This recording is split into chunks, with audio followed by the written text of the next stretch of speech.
Hello, my name's UJ, and this is the Peacock Sex. Um, I hope to be making a number of videos uh, over the next few weeks or months, and if everything goes according to plan, there'll be a series of them. It's not like the topic is a narrow one that where you're trying to think up topics.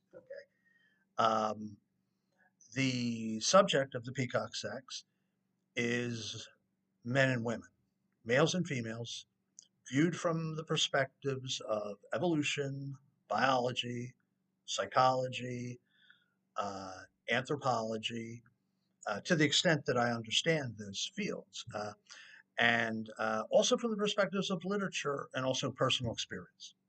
So we'll attempt to um, go, investigate all sorts of differences between males and females, and in a way that is not harsh toward either sex. And we're just two sexes, and nobody decides what sex they're going to be. Right?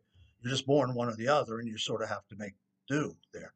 You have to deal with the aspects of your life and your sexuality, etc. So I think hopefully it will be positive for both sexes, and people hopefully we'll all learn stuff together.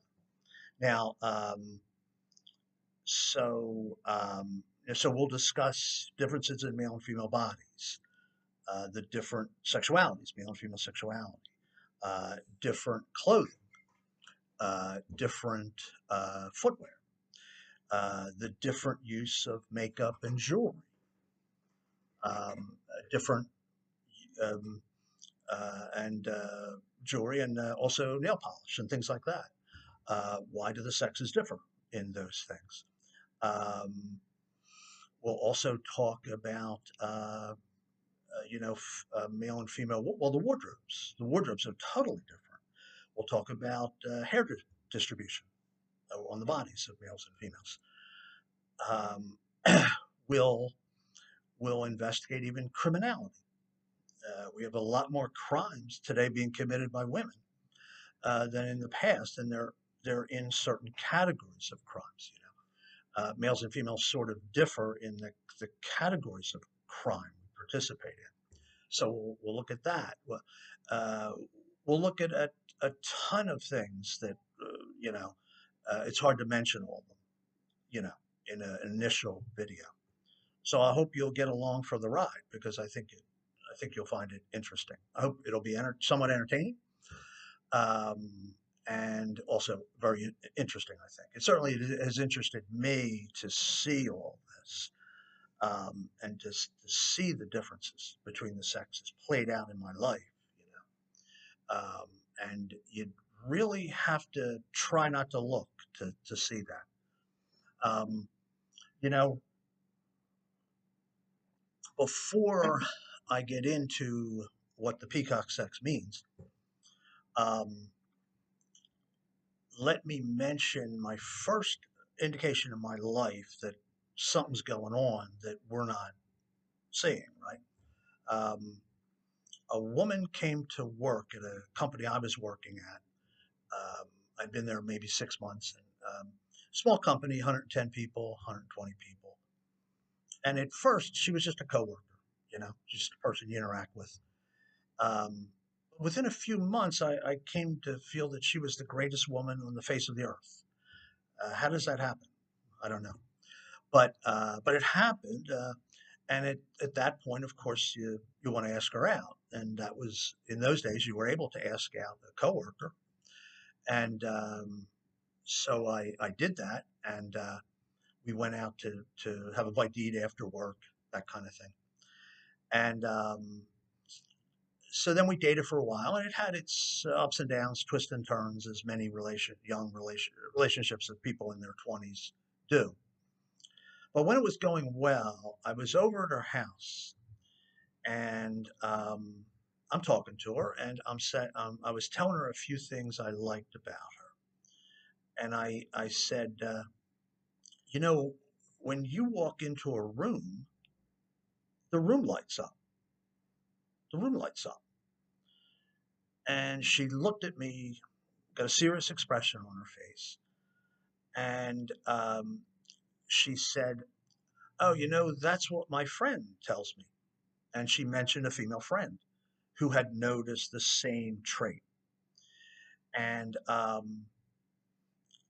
girls very girl to girl, and boys very boy to boy. So she just had a lot in this area. Now, I didn't realize that at the time, but that's peacock sex. That's evolution. That's peacock sex. But I always remembered how she did that. Now, how does one light up a room?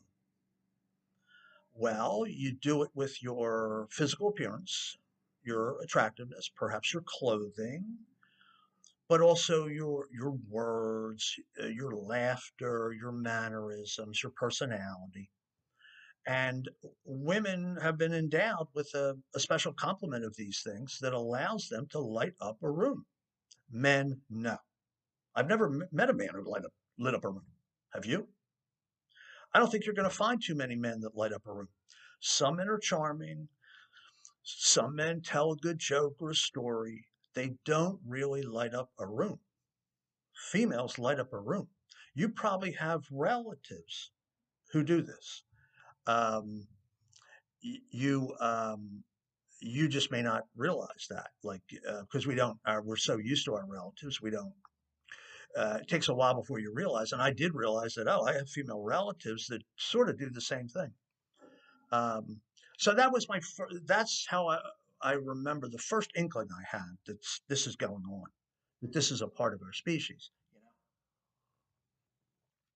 Um, and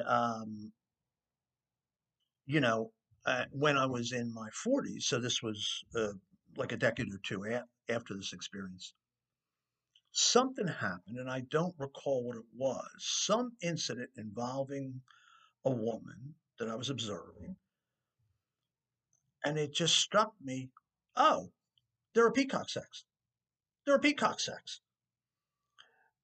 They're our species peacock. I don't know.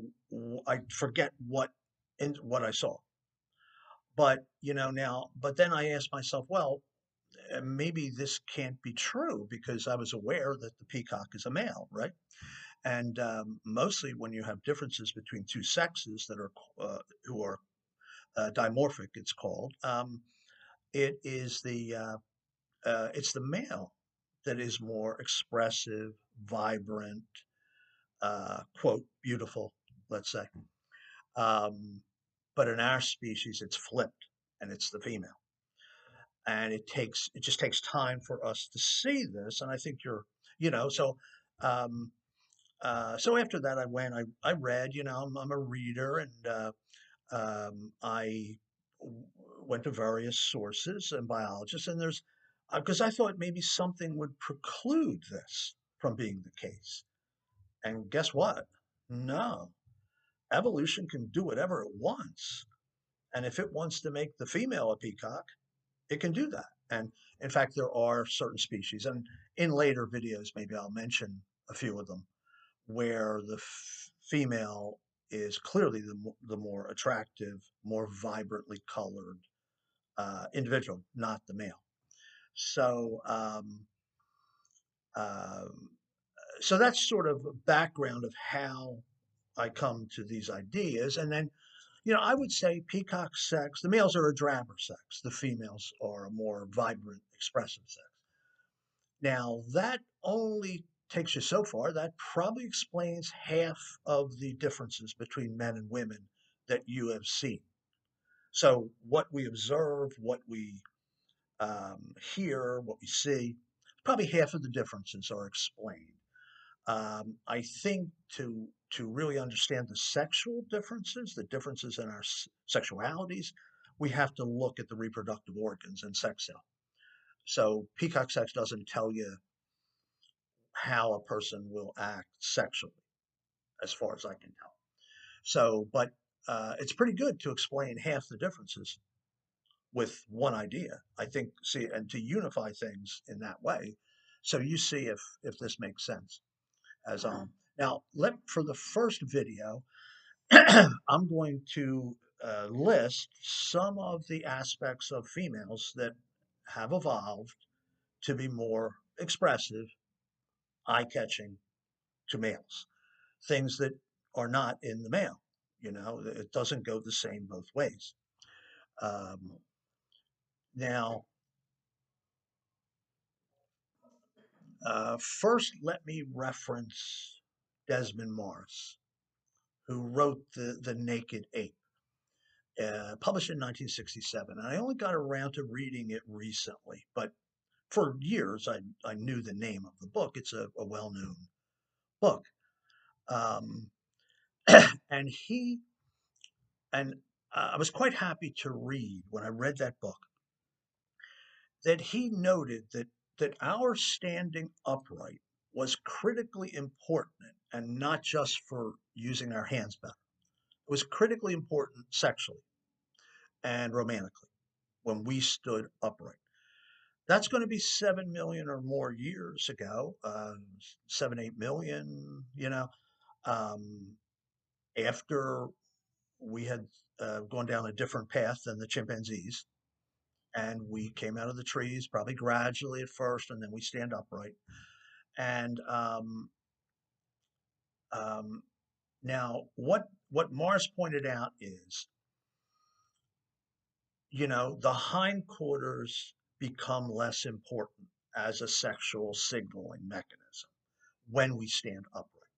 So it's not just we freeze our hands. Okay, we can make our hands become quite adept and with nerves and muscles, and we're capable of fine uh, motor skills and things like that, which is important. And that's what usually people say when they talk about humans being bipedal.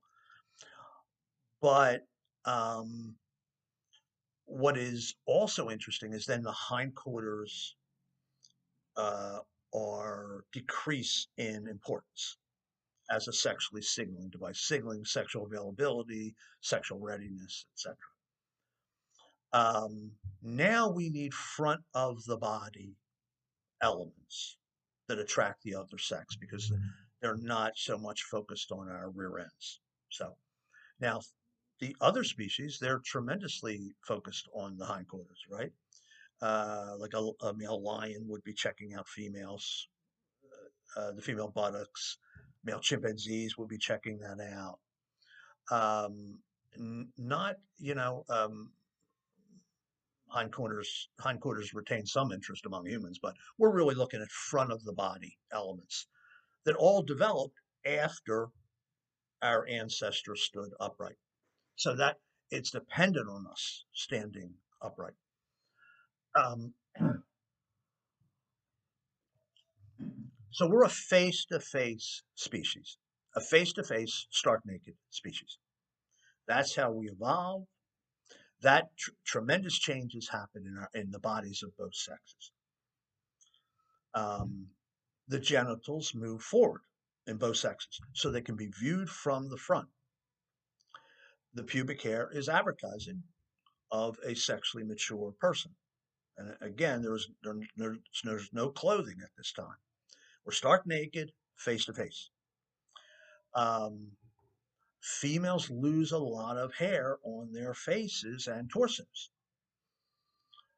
in response to male interest. The males are developing preferences for females with less hair on their faces and torsos.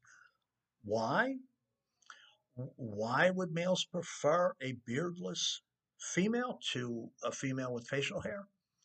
Well, it gives an easy view of the unwrinkled skin of young, fertile females. We do not want hair covering that very nice skin of young females. In addition to that, the female features are becoming more symmetrical. So they're highly symmetrical female features, and if it's present in women and girls today, they're cute as a button. You might say they're highly photogenic. They're cute as a button. They're making buttons jealous. We have a sex that makes buttons jealous. The big eyes, enormous eyes, the eyes that ate Cleveland. Ah, you know, the eyes that ate Cleveland, and nicely formed nose, nice lips, everything very symmetrical, chin perfectly formed in a lot of women, and it's hard to find a flaw in female faces, even though these are not faces of supermodels. These are just the girl next door, the girl sitting next to you in class. It's pretty cool. Um, Males, on the other hand, are not as well formed facially. It's in fact easy to identify um, flaws in male faces. Think of your male friends. Can you not identify very easily a facial flaw? You know, one guy's got a big nose, another guy's got a weak chin. Still, another guy has an overly long chin. Another guy has a receding hairline.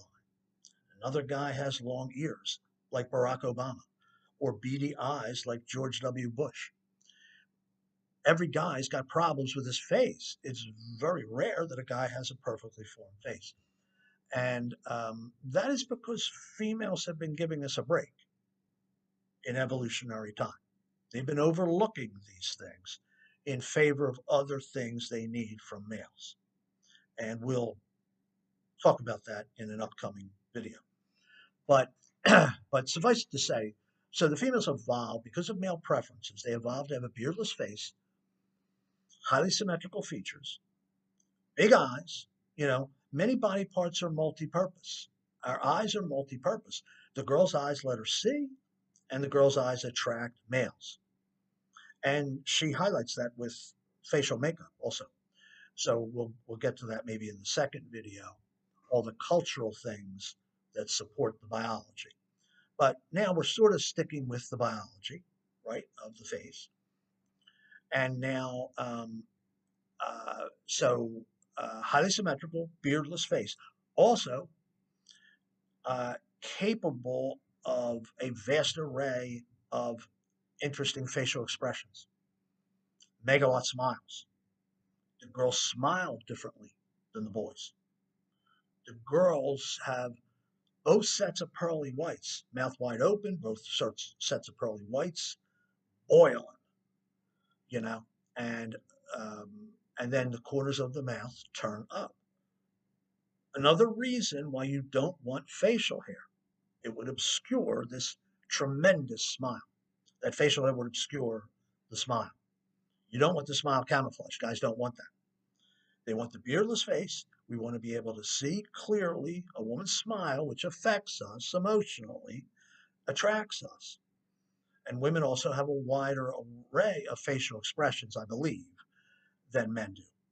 I've seen expressions on women's faces that I've never seen on a guy's face. I think they have tremendously expressive faces, and that helps them give feedback to males, positive and potentially negative. Uh, but you don't want a bearded face covering the corners of the mouth. Now you might say, well, why are the females okay with that in males? They're okay with it because they're getting what they need from males. They're getting perhaps resources and protection that they need. So they're okay with that in the males. There hasn't been tremendous evolutionary pressure for the males to lose their facial hair. And again, hair on the face in a male indicates a mature male, so it does have some signaling value there. Um, so females have heightened expressiveness head to toe. It's a head to toe heightened expressiveness, and it's tremendous. And we're seeing it, but we're not seeing it by labeling it now. Young men in particular can actually see it. You can know what it is. It's peacock sex. Um, Now, oh, just one thing. I guess I forgot to mention that it is the male of the peacock species that has the flamboyant tail. The peahen is drab, um, and uh, and it has been shown experimentally that the females do favor males with multiple eye spots on their tails. Uh, Scientists cruelly covered some of the eye spots, but you know, and the males were not as successful as in the previous breeding season. Um, so it's pretty clear that that tail's playing a role in attracting females, as you probably suspect. And there's tons of birds like the northern cardinal. The red bird is the male. The female is not red. The female is like a drabber, I don't know, brown color, but has the same beak. But the same process happens there. But we're flipped. We have a highly flamboyant, expressive female. And moving down to the front of the body elements. Okay, we've talked about the face. Now we're face to face, and the women are losing their hair. They lose their hair. The features become more symmetrical. Genitals of both sexes move forward, visible from the front. This is before any clothing exists. And then women also have permanently enlarged breasts that enlarge at puberty. Uh, that's when you would think it would enlarge, right? So they enlarge at puberty. They are permanently enlarged. No other female mammal has permanently enlarged breasts. That's interesting. The chimpanzee females, their breasts increase in size at pregnancy. So they play no role in attracting the male chimp. They play no role. I didn't think they seemed to be. I mean, I didn't think the male chimpanzees were really interested in them. Just watching nature films, they didn't seem that interested. And no wonder the breasts of female chimpanzees are real, but they're not spectacular. And so, um, so again, the chimpanzees are probably looking at hindquarters more. The breasts are strictly there to nurse a child, to nurse the young chimpanzee. Um, Now, um, hair on fire here, hair on fire thing about our species is the breasts are optimized to attract males, not to nurse babies. And we think, oh wow, mother and child, how wonderful, you know, how beautiful, a mother nursing her baby. Well, the baby, after that photo is taken, the baby's saying, I don't want any of this. Give me a bottle. Babies refuse the breast often. They are not optimized to nurse babies. They're adequate. They're optimized to entice males and to edge out other girls. That's a bit hair on fire, but we are a hair on fire species. If you have a choice between a nice goody two shoes explanation of human behavior and it makes you feel all warm and cuddly, and then the alternate explanation sets your hair on fire, choose the latter. It's the set your hair on fire explanation that works. So many times this is true, and it's just we want to. Why do we want to have this goody two shoes nonsense that doesn't help anybody? You know, when the hair on fire explanation gives us the truth. So as I said, the permanently enlarged breasts are to entice males. That's their main. They're optimized for that. Um, Desmond, I won't go deeply into this, but Desmond Morris noted that they are a duplicate set of buttocks smack in the middle of the woman's chest. That replaces the actual buttocks, which are decreasing in importance. Girls got a duplicate set, women, human females. Now, if you look fast at a woman's cleavage, right? You look, and I'm sure many of the men seeing this have experience doing this, right? You just look quick. They look like a rear end, right? So females have cleavage coming, cleavage going. And the most important cleavage is the one right here. Um, and obviously the males were fascinated by that. And, uh, you know, you could see how it would be passed on from generation to generation. If daddy likes mommy because she has less hair on her face and um, extra breast tissue and a curvy body, extra breast tissue, and a somewhat vibrant personality, uh, if that's among a number of things that attracted him, then she will pass that on to her daughters. Now, not totally. The daughters are not a carbon copy, but they are likely to resemble mom in those things. Um, so it's passed on to daughters, and then more than half of the mom's genes are in her child.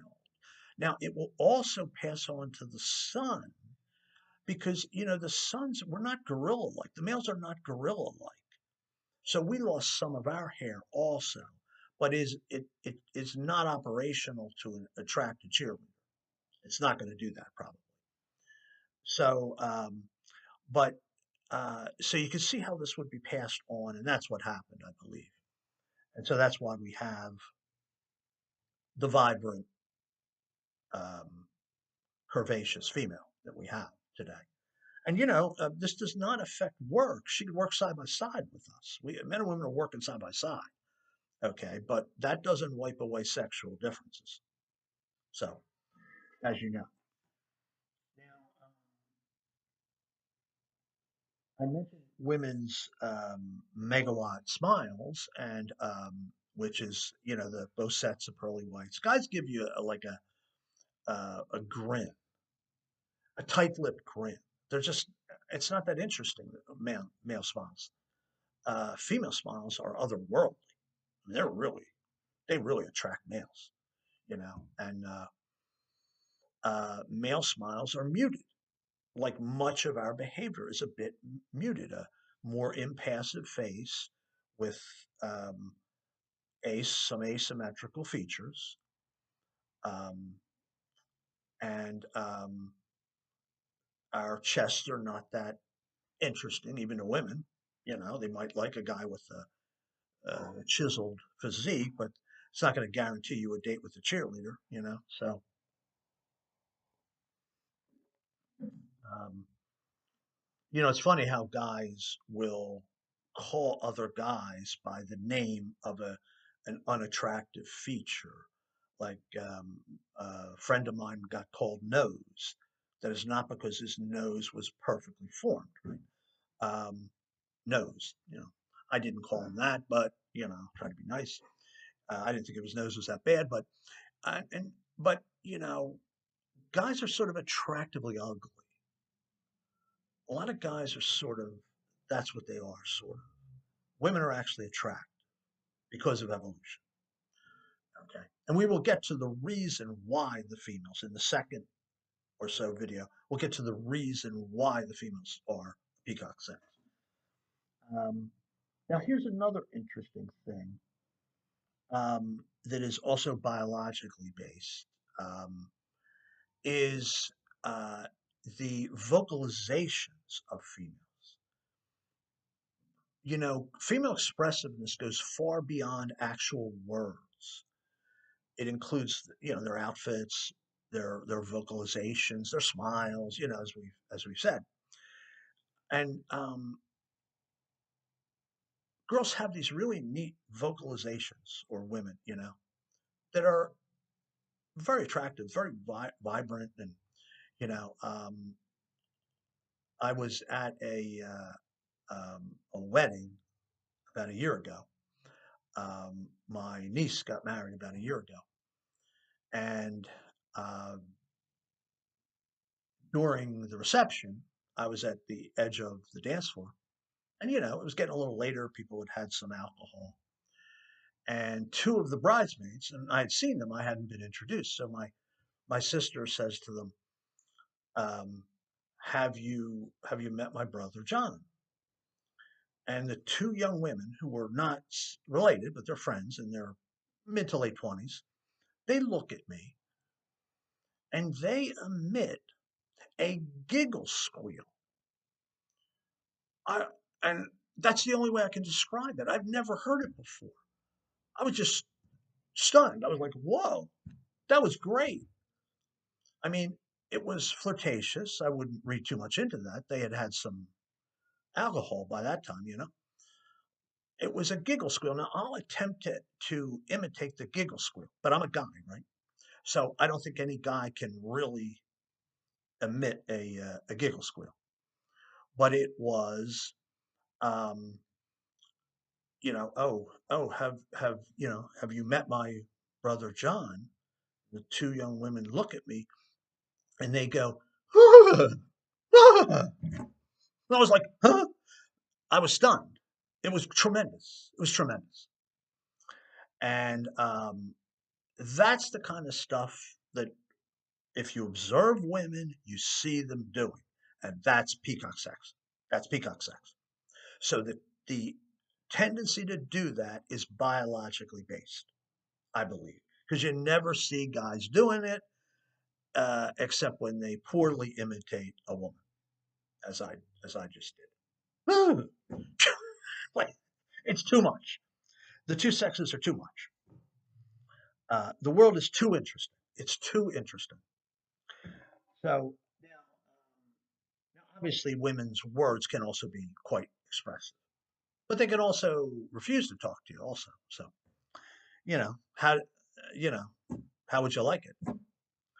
Hold the pickles, hold the lettuce. Special orders don't upset us. So anyway, one final thing. I think the inclination to enjoy dance is also biologically based. We have a dancing sex, and we have an enthusiastic dancing sex, and a reluctant dancing sex. And I think you know which ones they are. The girls are shot out of a cannon at age 9, 10, 11, going to that dance academy. If the door's locked, they'll crawl through the windows. And I mean, dance does a lot for girls. It still does. My sister went to a dance academy. She's younger than me and my brother. My brother and I didn't. We're doing what boys do. You fish, you play touch football, whatever. You know, um, the girls are gaining confidence in their bodies. They're gaining some poise. Uh, they enjoy the camaraderie with other girls. And when they sexually mature, the dancing attracts boys, right? They will attract boys at um, uh, at a high school dance or something. So that is also the fact that we have a dancing sex. Dance is expressiveness through movement. So there's that word again, expressiveness. And the girls are giving us maximum expressiveness. So let me see here. So the females are peacock sex, the men are drabber, head to toe. At this point, we haven't put clothes on the males and the females. That's coming up, perhaps in video two. Um, so I think I will end it right there. Thanks for viewing this, and hopefully there'll be many more videos. So survive in advance.